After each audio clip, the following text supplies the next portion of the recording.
Good morning, students. Welcome back to Biology Classroom once again. Today I am going to start interdependence between organisms. So look at the book. We have already studied that biotic components of ecosystem cannot live independently. They are interdependent on each other because biotic components obviously dependent on abiotic components of environment.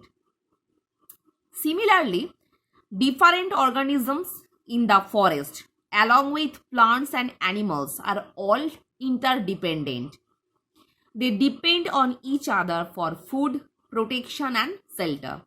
So, basically, plant and animals both are dependent on each other for their food, protection, and shelter. Hence, it is a very important to control this biodiversity by managing the balance between the two.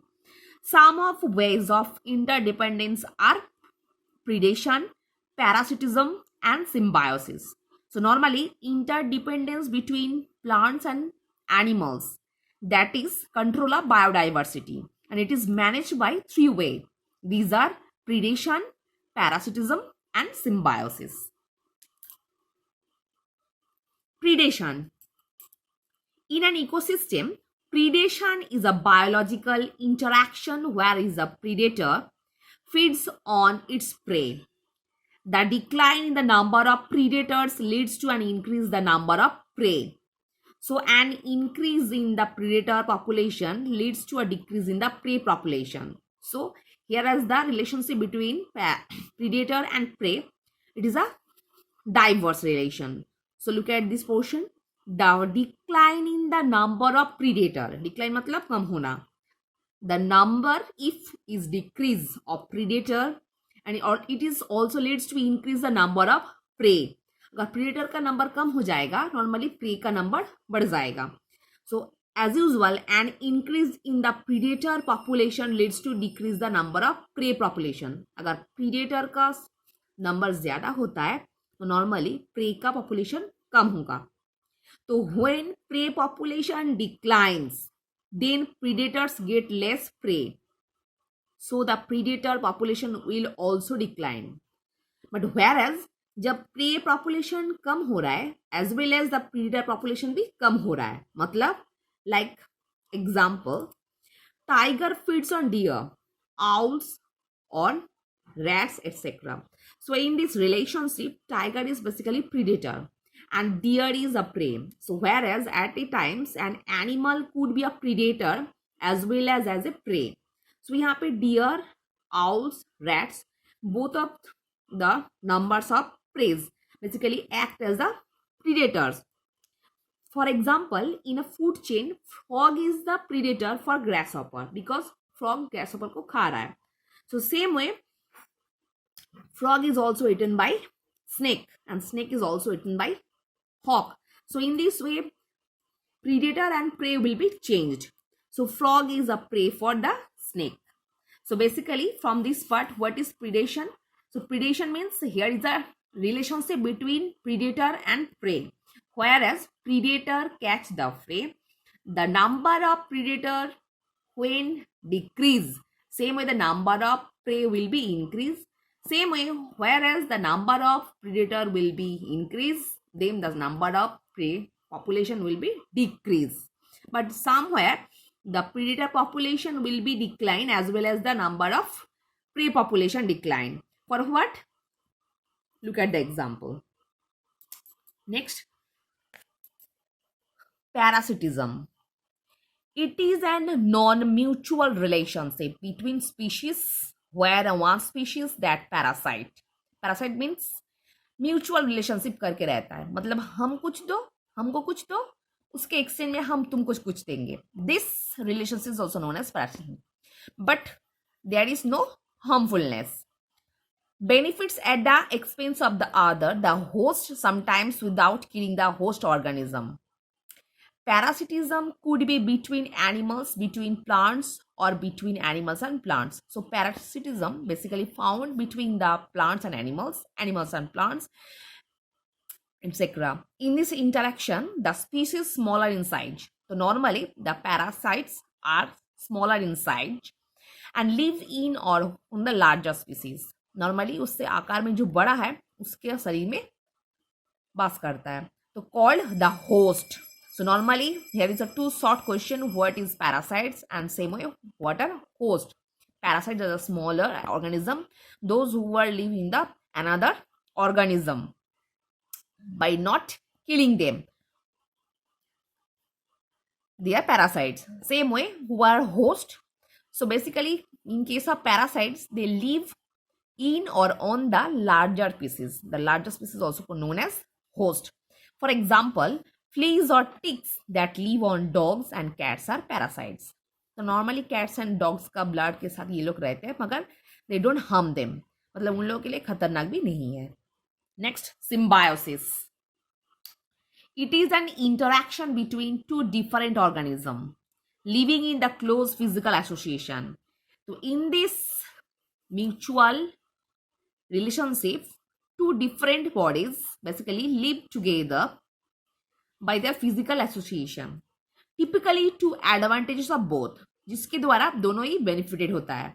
So symbiosis is a mutually beneficial relationship. So underline this one. What is symbiosis? So symbiosis is a mutually beneficial relationship. By this relationship, both organisms are benefited. For example, a group of soil bacteria called rhizobia live in the root nodules or leguminous crops. Basically, pulses जो होता है उसका उस जो पेड़ है उसका नीचे लेगुमिनस और राइजोबिया जो बैक्टीरिया है ये वास करता है. तो in turn, these bacteria fix atmospheric nitrogen, turning it into the usable form of nitrogen for the plants. Basically, in this process, rhizobium fixes the atmospheric nitrogen in the root of the leguminous plants, and same way, it collects the nutrients from the leguminous roots.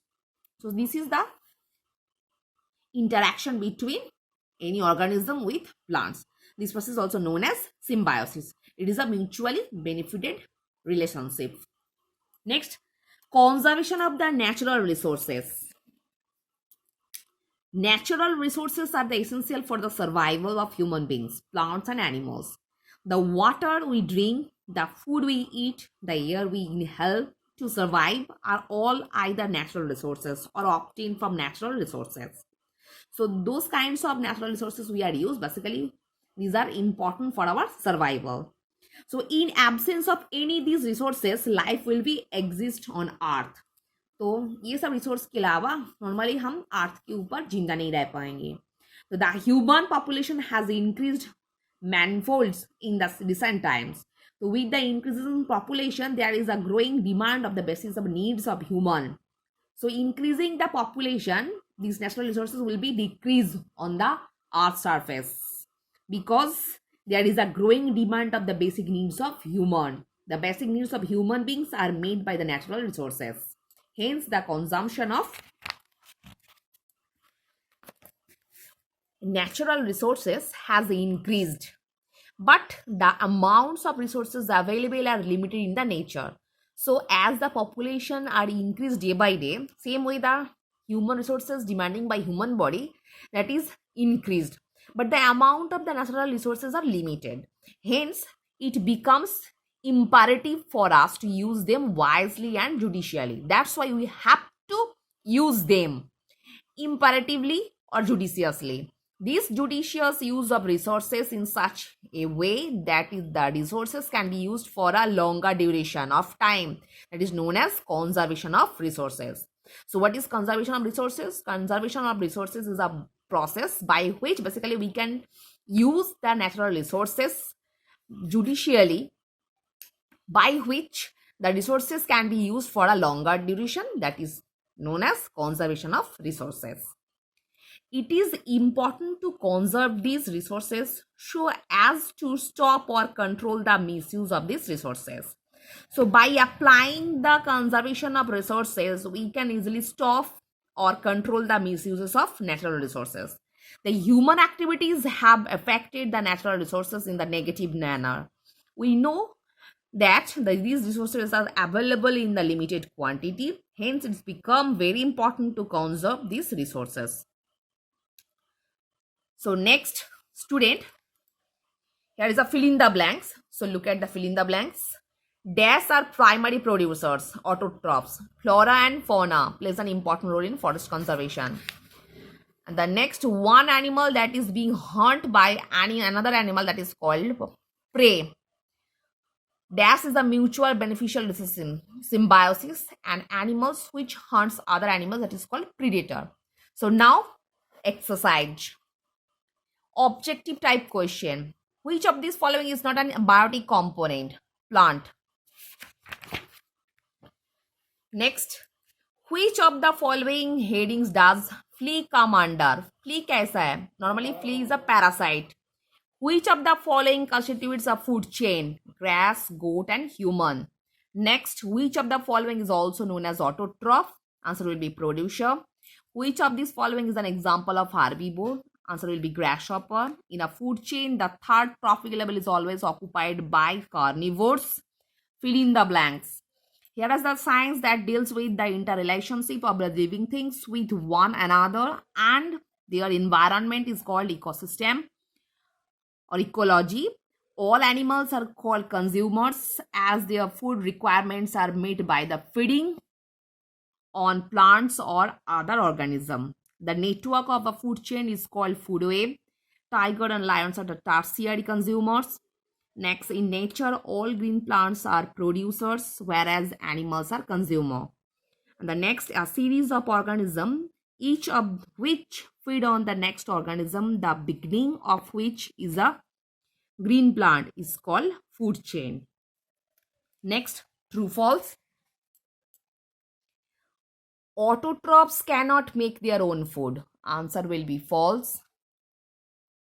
Omnivores feed on the flesh of dead animals. False.